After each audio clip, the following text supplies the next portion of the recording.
शान्ति हाम्रो चाहना, विकास हाम्रो लक्ष्य, सूचना र अभिव्यक्ति हाम्रो सबल पक्ष। हामी नेपालका सामुदायिक रेडियो। सामाजिक रूपान्तरणका लागि यो हो सामुदायिक सूचना नेटवर्क CIN। अहिले बिहानको 6 बजेको छ। सामुदायिक सूचना नेटवर्क CIN बाट अब प्रसारण हुँदैछ साझा खबर।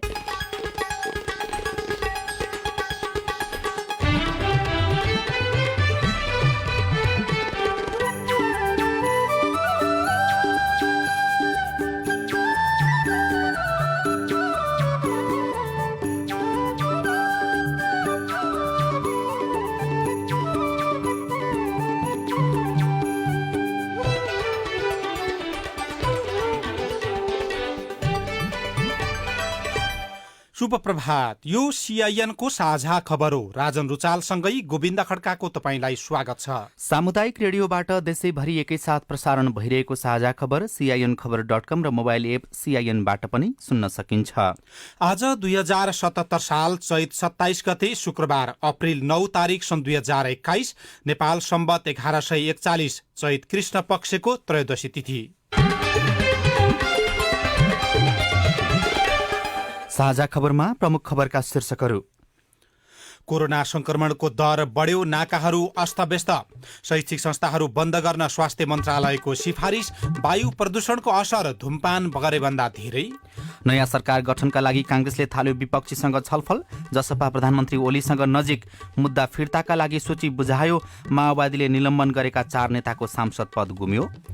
राजनीतिक स्वार्थको द्वन्द्वमा संसद, असार यता बाढी पहिरोमा परेकाहरूको घर बनाउन पैसा पठाइँदै, सरकारले दिने तकमाको गरिमा घट्दो, खर्च भने बढ्दो। बेलायत स्थित म्यानमारका राजदूतलाई दूतावास प्रवेशमै रोक, पाकिस्तानमा कोरोना विरुद्धको खोपको कालोबजारी, भारतमा भयावह बन्दै कोरोना। र अफ्रिकन रुट्स आहार आरा गोल्ड कपको फाइनलमा AFF T20 महिला क्रिकेटको उपाधि नजिक।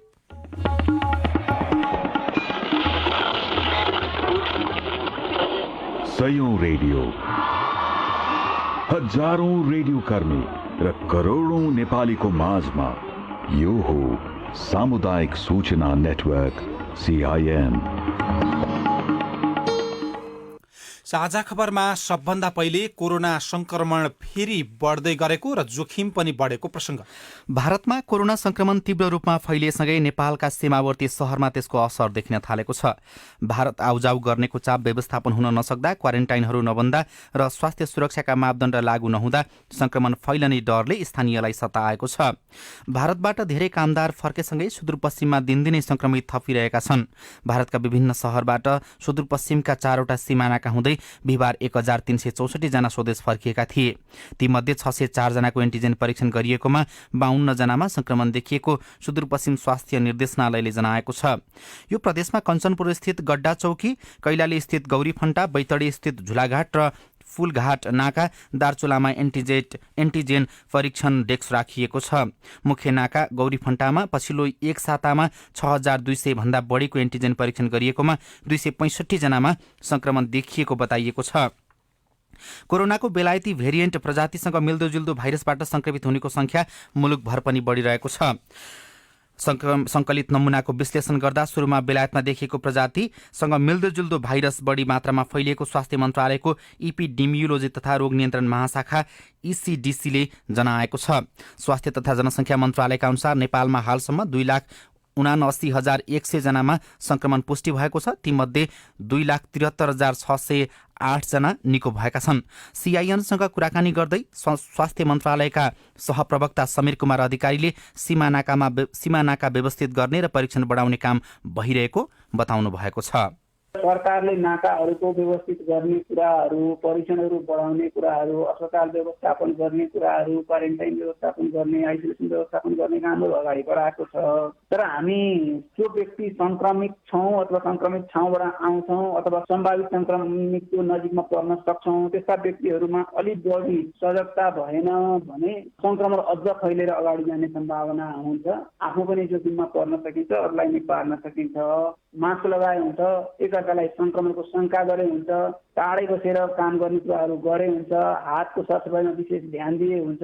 PCR परीक्षणको सट्टा एन्टिजेन परीक्षण गर्न थाल्नुको कारण चाहिँ के हो? हामीले ऱ्यापिड डायग्नोस्टिक टेस्ट परीक्षण गर्थ्यौँ। त्यो परीक्षण हामीले एन्टिबडीको विश्वसनीयतामा क्वेसन धेरै आएपछि हामीले त्यो बन्द गरेको हो। यो एन्टिजेन परीक्षणले भाइरसको भएको अवशेष नै परीक्षण गर्ने भएको हुनाले यसको विश्वसनीयतामा कसैले क्वेसन उठाउनु पर्दैन। यो चाँडो नतिजा दिन सक्ने, खर्चको हिसाबले पनि सजिलो, समयको हिसाबले पनि सजिलो, विश्वव्यापी रूपमा एकदमै विश्वसनीय तरिकाले प्रयोग भइरहेको विधि भएको हुनाले नै हामीले प्रयोगमा ल्याएको विधि हो। पछिल्लो 24 घण्टामा 332 जनामा संक्रमण देखिएको मन्त्रालयले जनाएको छ।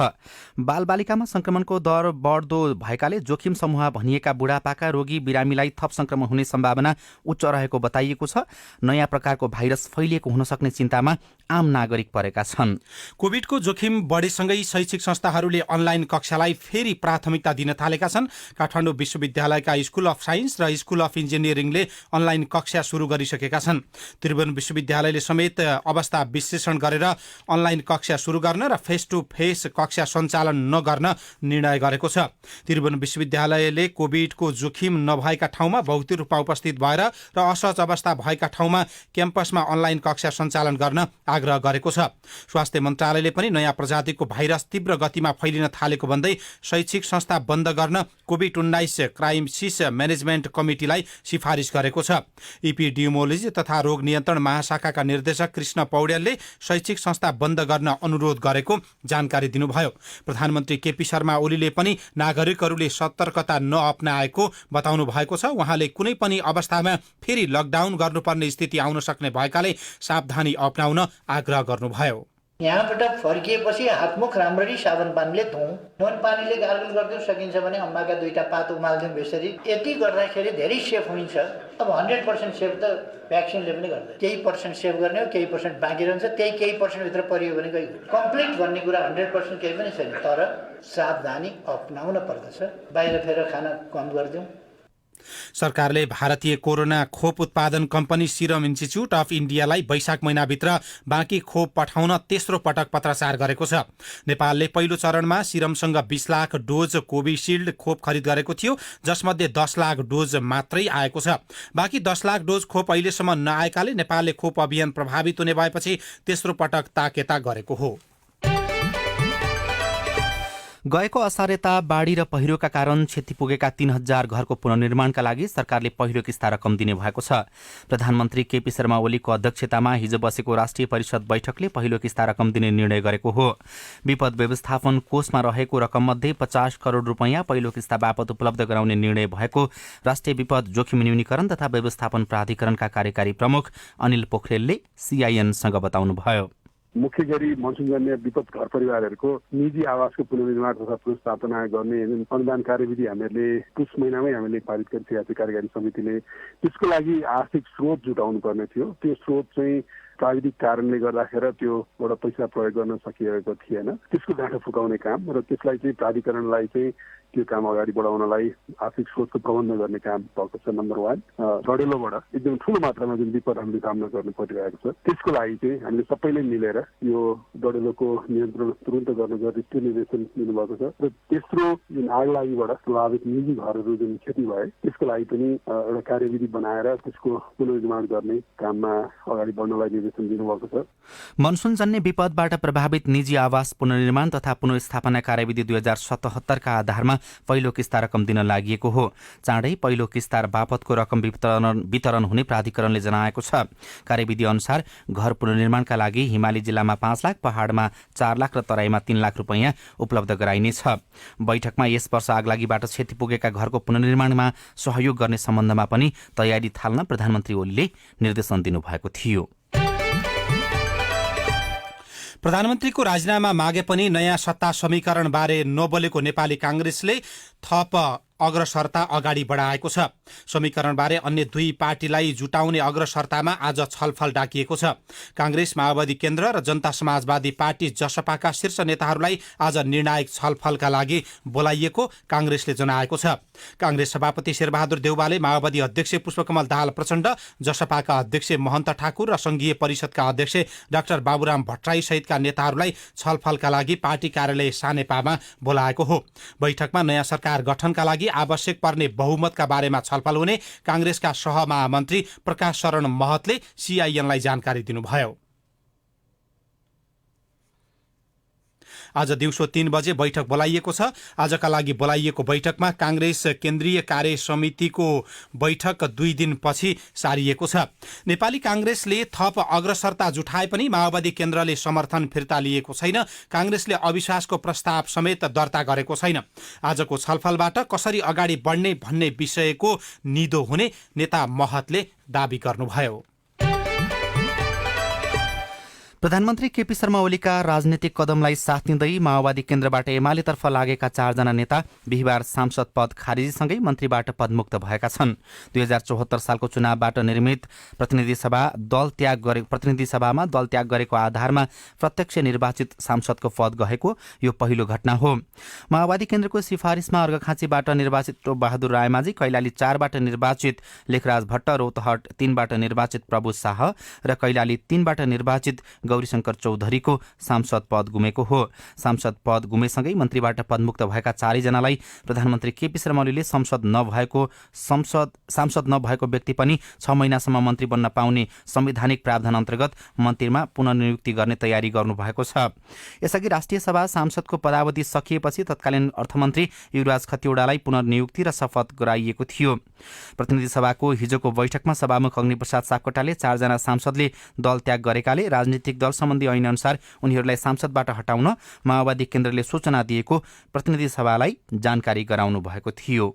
मान्य श्री टोपबहादुर रायमाझी, मान्य श्री लेखराज भट्ट, मान्य श्री प्रभु शाह र मान्य श्री गौरीशंकर चौधरीले अन्य दलको राजनैतिक गतिविधिमा संलग्न भई सो दलको केन्द्रीय कमिटी सदस्य पद स्वीकार गरी दल त्याग गरेको देखिएकोले राजनीतिक दल सम्बन्धी ऐन 2073 को दफा 34 को दफा 1 बमोजिम गरिदिनु हुन भनी दल त्याग गरेको सूचना संघीय संसद सचिवालयमा दिएकोले उल्लेखित मान्य सदस्यहरूको संविधान सभा सदस्य पद रिक्त भएको बेहोरा यस सभालाई जानकारी गराउँछु। प्रतिनिधि सभामा दल त्यागेको बारेमा सभामुखले जानकारी गराएपछि औपचारिक रूपमा सांसद पद रिक्त हुने व्यवस्था रहेको छ। यसैबीच हामीलाई कारबाही गर्ने प्रचण्डको के हैसियत छ भनेर निवर्तमान सांसद तथा मन्त्री टोपबहादुर रायमाझीले प्रश्न गर्नुभएको छ। कान्तिपुरसँगको विशेष कुराकानीमा उहाँले यस्तो प्रश्न गर्नुभएको हो। हिजोको प्रतिनिधि सभा बैठकमा सांसदहरूले कामको प्रभावकारिताका विषयमा कुरा उठाएका थिए। राजनीतिक स्वार्थको द्वन्द्वमा संसद फँसेको र औपचारिक बैठकमै सीमित भएको उनीहरूको तर्क थियो। हिजोको बैठकमा सूचना प्रविधि विधेयक ल्याउने तयारी थियो, तर प्रतिपक्षी कांग्रेसले विरोध गरेपछि त्यो रोकिएको छ। सदनमा कुनै पनि प्रस्ताव वा विधेयक निर्णय प्रक्रियामा लैजाँदा पारित नभए प्रधानमन्त्रीले राजीनामा दिनुपर्ने सम्मको अवस्था आउन सक्छ। हिजोको बैठकमा बोल्दै प्रमुख प्रतिपक्षी दलका सांसद गगन कुमार थापाले सरकारले गरेका कामलाई लिएर संसदमा बहसमा आउन प्रधानमन्त्री केपी शर्मा ओलीलाई चुनौती दिनुभयो।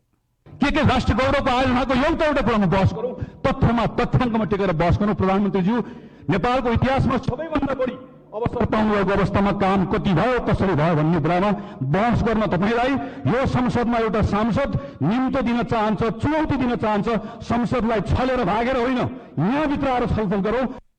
संसदको करिब 3 वर्षका अवधिमा नयाँ संविधान अनुसार 165 भन्दा बढी कानून बनेका छन् भने 432 भन्दा बढी ऐन संशोधन भएको कानून मन्त्रालयले जनाएको छ। तर 1 वर्षदेखि भने कानून निर्माण ठप्प छ।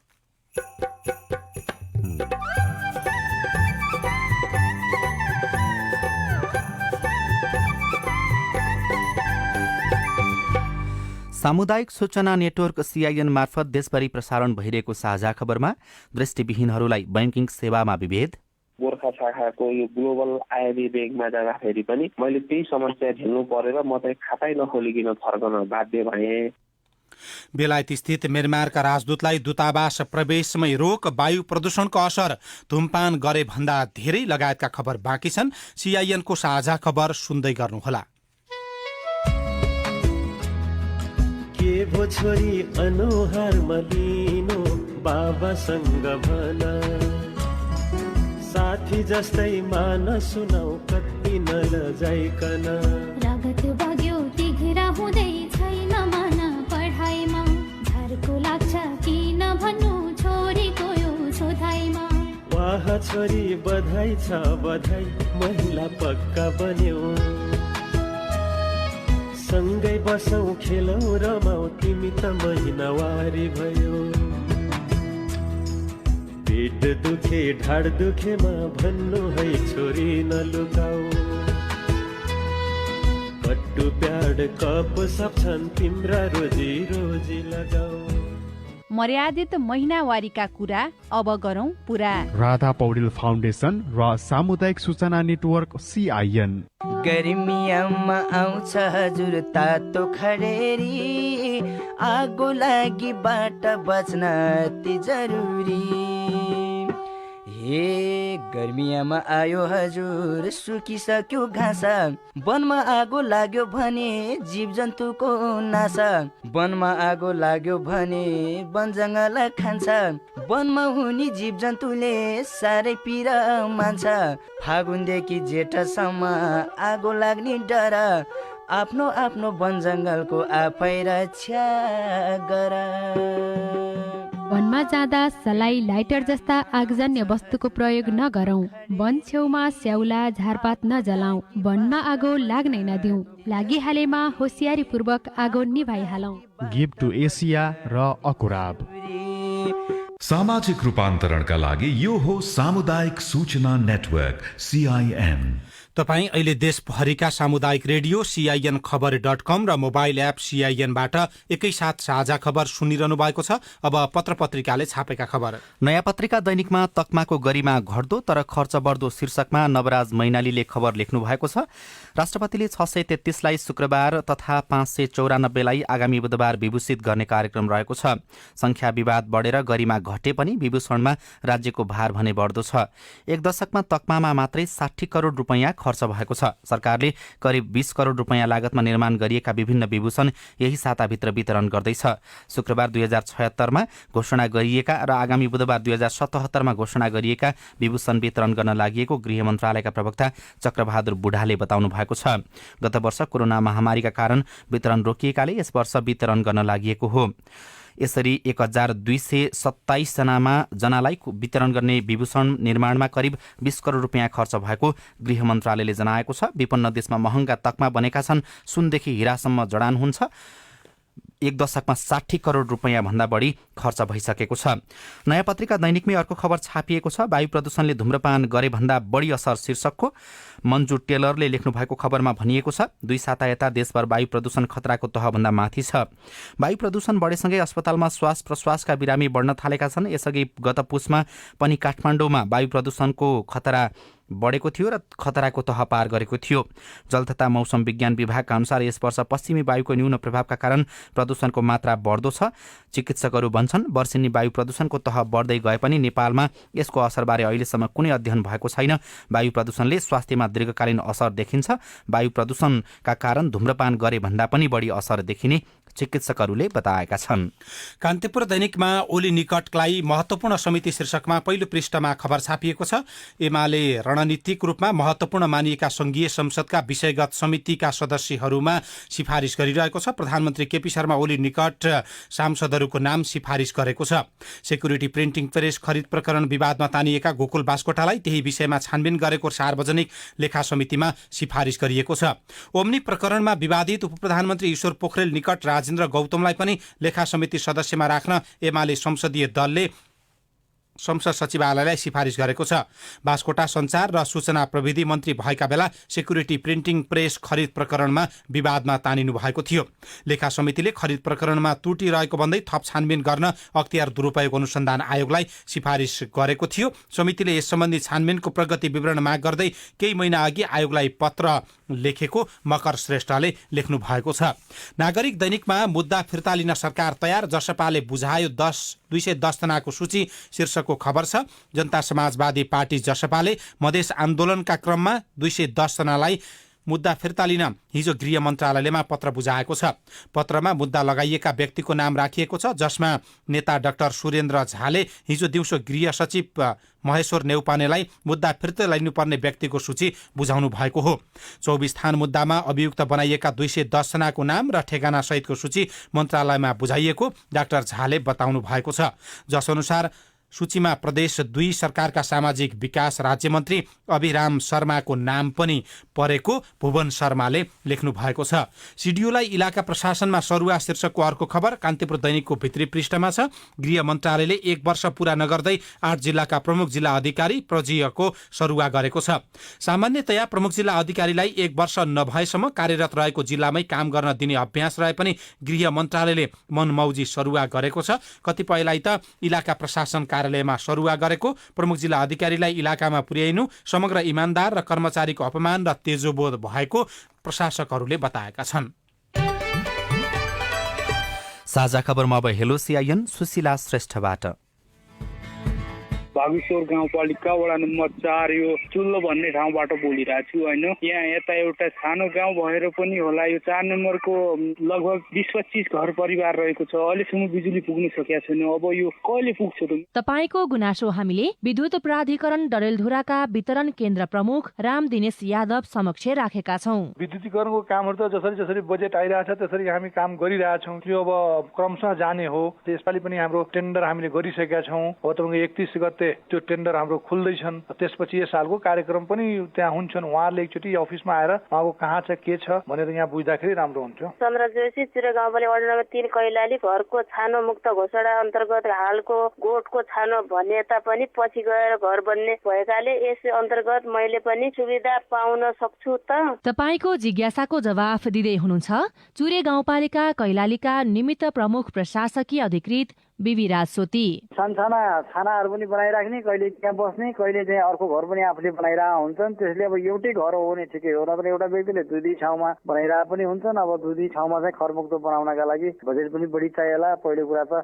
जो स्थायी घर हो, वर्षभरिमा बढी समय बस्ने घर हो, त्यसलाई नै पहिलो प्रायोरिटी राख्नुपर्ने हो। वडा नम्बर 3 भन्यो, अब कुन ठाउँ हो त्यहाँ बस्ती धेरै छन्, एकपटक बुझौँला। तिनको एक्चुअल डाटा पाइदियो भने बुझ्न सजिलो हुन्छ। म अर्जुन बोहरा सूर्य गाउँपालिका वडा नम्बर 5 बाट बोल्दैछु। सूर्य गाउँपालिकाले सामाजिक सुरक्षा भत्ता अहिलेसम्म पनि वितरण गर्न सकेको छैन, कारण के होला? तपाईको यस गुनासोको जवाफ पनि दिँदै हुनुहुन्छ चुरे गाउँपालिका कैलालीका निमित्त प्रमुख प्रशासकीय अधिकृत बिबिराज सोती। सामाजिक भत्ताको अब वितरण हाम्रो पहिलो चौमासीको भइसकेको छ। तपाईँको यहाँ 6वटा वार्ड छन्। 6वटा वार्ड मध्ये 2 नम्बर वार्ड र 4 नम्बर वार्ड भनेको साथीको खैरला गाविस एकदम पछाडि परिएको, तिनीहरूलाई बैंकिङ प्रणालीमा चाहिँ ल्याउन सकिएको थिएन। यो पालि चाहिँ हाम्रा सामाजिक सुरक्षाका साथीहरूले, कर्मचारी साथीहरू गएर त्यहाँ बैंकसँग एग्रिमेन्ट गरेर त्यहाँ खाता सञ्चालन गरिरहेछन्। लगभग 70% खाता सञ्चालन गरिसकेका छ। बाहिरकाहरू पनि 30% गरिरहेछन् र यो प्रक्रिया गरेर अब एकैपटक 6वटै वार्डमा चाहिँ यो बैंकिङ प्रणालीमा सामाजिक सुरक्षा भत्ता जाने। करिब 2 हप्ता लाग्ला। तपाईँ जुनसुकै बेला हाम्रो टेलिफोन नम्बर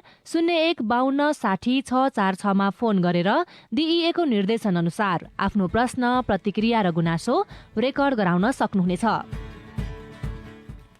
अब विदेशका खबर। बेलायतका लागि म्यानमारका राजदूतले आफूलाई दूतावासमा प्रवेश गर्न नदिएको बताउनु भएको छ। समाचार संस्था रोइटर्ससँग कुरा गर्दै लन्डन स्थित म्यानमारका राजदूत को जार मिनले आफूलाई दूतावास प्रवेश गर्न नदिएको बताउनु भएको हो। सैनिक कुको विरोधमा म्यानमारका विभिन्न शहरमा हिजो मात्रै गरिएको प्रदर्शनका क्रममा 11 जनाको मृत्यु भएको छ, 20 जना घाइते भएका छन्।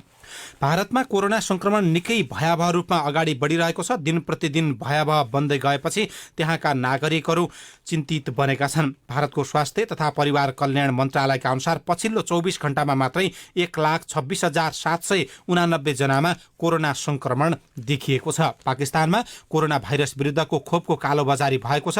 निजी क्षेत्रलाई खोप खरिद गर्न अनुमति दिएसँगै सर्वसाधारणले 2 डोजका लागि $80 खर्चिरहेका छन्। इमरान खान नेतृत्वको सरकारले फ्रन्टलाइनमा काम गर्ने तथा 60 वर्ष माथिका वृद्धलाई मात्रै निशुल्क खोप वितरण हुने जनाएको छ। त्यसपछि खुलेआम कोरोनाको खोपको कालोबजारी भइरहेको र भ्रष्टाचार भइरहेको सञ्चार माध्यमहरूले लेखेका छन्। अब खेल खबर। पाहुना टोली अफ्रिकन रुट्स एसोसिएसन 19औं संस्करणको आहारा गोल्ड कप फुटबल प्रतियोगिताको फाइनलमा पुगेको छ। उपाधिका लागि उसले भोलि सङ्कटाको सामना गर्नेछ। पोखरा रङ्गशालामा हिजो नेपाल पुलिस क्लबसँगको दोस्रो सेमिफाइनलमा क्यामरुनी टोलीलाई फाइनल पुर्याउन बसेक र मौसाले 1-1 गोल गर्नुभएको थियो। पोखरा रङ्गशालामा सर्वाधिक सफल नेपाल पुलिसलाई भने यसपालि उपाधि होडबाट बाहिरिनु परेको छ। र अर्को खेल खबरमा Nepali FF club Lalitpur mayor women's champions T20 cricket प्रतियोगिताको लिग चरणमा अपराजित रहँदै फाइनलमा प्रवेश गरेको छ। एक खेल अगावै फाइनलमा पुगेको एपीएफले लिग चरणको अन्तिम खेलमा हिजो लुम्बिनी प्रदेशलाई 40 रनले पराजित गरेको हो। यस्तै कप्तान रुबिना छेत्री बेलबासेको अलराउन्ड प्रदर्शनमा प्रदेश नम्बर 1 ले ललितपुर मेयर 11 लाई 14 रनले पराजित गर्दै सुखद अन्त्य गरेको छ। दृष्टिबिन भएका कारण बैंकिङ सेवामा अप्ठ्यारो रेडियो रिपोर्ट, अरू खबर र कार्टुन पनि बाँकी छ। CIN को साझा खबर सुन्दै गर्नुहोला।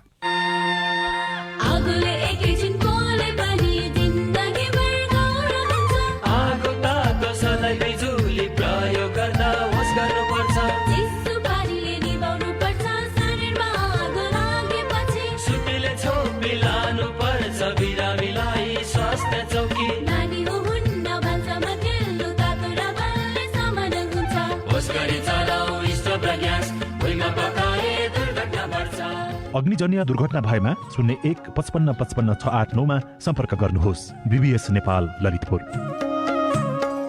सामाजिक रूपान्तरणका लागि यो हो सामुदायिक सूचना नेटवर्क CIN। साझा खबरमा अब बैंकिङ सेवामा विभेदमा परेका दृष्टिविहीनको कुरा। दृष्टिविहीनहरूको सुविधाका लागि सरकारी तथा गैर सरकारी निकायबाट योजना निर्माण र कार्यान्वयन भइरहेको हुन्छ। यसको प्रभावको लेखाजोखा भइरहँदा दृष्टिविहीनहरूले बैंकिङ सेवामा भने पहुँच नपुगेको गुनासो वर्षौंदेखि गर्दै आइरहेका छन्। गोर्खा नगरपालिका वडा नम्बर 12 का शिक्षक भरत प्रसाद सुवेदी पूर्ण दृष्टिविहीन हुनुहुन्छ। उहाँको बैंक खाता छ तर अनलाइन बैंकिङ सुविधा नपाएपछि शेयर किनबेच गर्न नपाएको उहाँको गुनासो छ। अनलाइन सम्बन्धी सेवा सुविधाहरू, mobile banking, connect IPS, internet banking लगायतका सेवा सुविधाहरू बैंकहरूले दिन अस्वीकार गरेको पाइयो। गोर्खा शाखाको यो ग्लोबल आइबी बैंकमा जाँदाखेरि पनि मैले त्यही समस्या झेल्नु परेर म चाहिँ खातै नखोलिकन फर्कन बाध्य भएँ। मेरो इमेल, इन्टरनेट, कम्प्युटरमा राम्रो ज्ञान छ तर यो हुँदाहुँदै पनि मैले यो सेवा सुविधाहरू प्रयोग गर्नबाट म वञ्चित भएको छु। इटहरी नगरपालिका 7 का रमानन्द खतवे पेसाले शिक्षक हुनुहुन्छ। साबिकको त्रिवेणी विकास बैंकबाट 3 लाख रुपैयाँ ऋण लिएर समयमै तिर्नुभयो। त्यही बैंक गाभिएर बनेको ग्लोबल आइएमई बैंकमा फेरि ऋणका लागि आवेदन दिनुभयो तर दृष्टिविहीन भएकै कारण ऋण दिन नसकिएको बैंकले जवाफ दिएकोमा उहाँको चित्त दुखेको छ। तपाईको नामबाट चाहिँ हुँदैन, श्रीमतीको नामबाट चाहिँ हुन्छ भन्नुभयो। मैले सबै डकुमेन्ट पूरा गरेर नियमअनुसार मलाई दिनुहोस् भनेर 5 लाख रुपियाँ माग गरेको थिएँ। उहाँहरूले चाहिँ दृष्टिविहीनको नाममा अलिकति गाह्रो हुन्छ, हुँदैन, पोलिसी छैन भन्नुहुन्छ। नेपाल राष्ट्र बैंकले फरक क्षमता भएका व्यक्तिहरूलाई सजिलै बैंकिङ सुविधा उपलब्ध गराउन सबै बैंक तथा वित्तीय संस्थालाई एकीकृत निर्देशन दिइसकेको छ। बैंकहरूले एटीएम सुविधाका लागि समेत विशेष व्यवस्था गर्नुपर्ने बताउनुहुन्छ प्रवक्ता देव कुमार ढकाल। नेपाल राष्ट्र बैंकले जारी गरेको निर्देशन अनुसार र हाम्रो भएका विद्यमान व्यवस्था अनुसार त फरक ढङ्गले सक्षम व्यक्तिहरूले पनि अन्य नागरिक सरह स्वतः स्फूर्त रूपमा बैंकिङ सिस्टमबाट पाउनुपर्ने सेवा र सुविधा, चाहे त्यो कर्जा होस्, चाहे खाता खोल्ने कुरा होस्, चाहे निक्षेप राख्ने कुरा होस् र इभन एटीएम को प्रयोग पनि सहज र सुलभ रूपमा प्राप्त गर्नुपर्छ र गर्नुहुन्छ भन्ने खालकै सर्कुलर हामीले जारी गरेका छौँ। बैंक प्रयोगमा समस्या भएको भन्दै दृष्टिविहीनले दिएको उजुरी तथा गुनासोको एकिन तथ्याङ्क राष्ट्र बैंकसँग पनि छैन। निर्देशन नमान्ने बैंक तथा वित्तीय संस्थालाई भने नेपाल राष्ट्र बैंक ऐन 2058 बमोजिम कारबाहीको व्यवस्था छ। फेरि प्रवक्ता ढकाल। कसैको गम्भीरता हेरेर कारबाही हुने कुरा हो। कहीँ ह्युमन इररबाट सामान्य त्रुटि मात्र भएको हो भने त्यो त्रुटिलाई सच्याउनको लागि चाहिँ हामीले बैंक वित्तीय संस्थासँग कोअर्डिनेसन गर्दैछौँ। नेपाल नेत्रहीन सङ्घका अनुसार देशभर 94,665 जना दृष्टिविहीन छन्। बैंकमा खाता खोल्नै समस्या र खाता खुले पनि चेकबाट रकम निकाल्ने बेलामा हस्ताक्षर नमिलेको भन्दै बैंकले दृष्टिविहीनलाई अझै पनि फर्काउने गरेका छन्। विनोद शर्मा, CIN, काठमाडौँ। यो रिपोर्टसँगै हामी साझा खबरको अन्त्यमा आइपुगेका छौं। सामुदायिक रेडियो प्रसारक संघद्वारा सञ्चालित CIN को बिहान 6 बजेको साझा खबर सक्नु अघि मुख्य खबर फेरि एकपटक।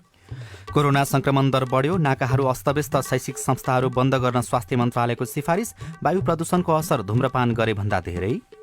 नयाँ सरकार गठनका लागि कांग्रेसले थाल्यो विपक्षीसँग छलफल, जसपा प्रधानमन्त्री ओलीसँग नजिक, मुद्दा फिर्ताका लागि सूची बुझायो, माओवादीले निलम्बन गरेका 4 नेताको सांसद पद गुम्यो। राजनैतिक स्वार्थको द्वन्द्वमा संसद, असारेता बाढी पहिरोमा परेकाहरूको घर बनाउन पैसा पठाइँदै सरकारले दिने तकमाको गरिमा घट्यो, तर खर्च भने बढ्यो। बेलायत स्थित म्यानमारका राजदूतलाई दूतावास प्रवेशमै रोक, पाकिस्तानमा कोरोना विरुद्धको खोपको कालोबजारी, भारतमा भयावह बन्दै संक्रमण र अफ्रिकन रोड्स आहारा गोल्ड कपको फाइनलमा AFF T20 महिला क्रिकेटको उपाधि नजिक।